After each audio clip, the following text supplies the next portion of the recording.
Il-prezz tal-petrol f'Malta huwa 14% inqas mill-prezz tal-Italja, li huwa l-pajjiż bl-ogħla prezz tal-petrol f'dan il-mument.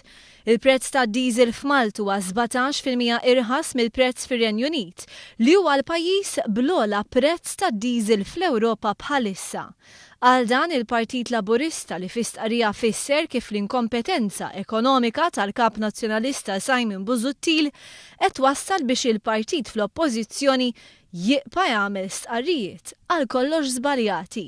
Fil-fatt il-Partit Laburista kien qed jirreaġixxi għal stqarrijiet tal-Partit Nazzjonalista dwar il-prezz tal-fjuwil fejn intqal li Malta għandha l-ogħla prezzijiet. Jirriżulta li ċifri kwotati mill-Partit Nazzjonalista mhumiex il-prezzijiet li jħallsu l-konsumaturi għand il-pompa tal-petrol, iżda l-prezzijiet bla taxxi li ma jħallashom ħadd.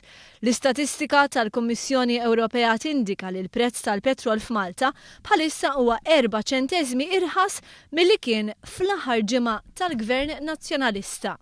Il-prezz tad-diesel bħalissa huwa 2 ċenteżmi irħas milli kien fl-aħħar ġimgħa tal-Gvern Nazzjonalista.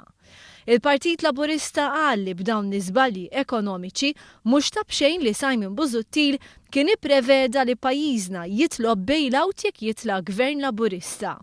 Din il-previżjoni żbaljata tal-Kap Nazzjonalista marret żmerġ u llum Malta qed tirreġistra fost l-ogħla rati ta' tkabbir ekonomiku fl-Unjoni Ewropea. Il-Partit Laburista temm jgħid li bl-inkompetenza ekonomika ta' Simon Busuttil mhux ta' bxejn li l-unika bailout intalbet mill-Partit Nazzjonalista.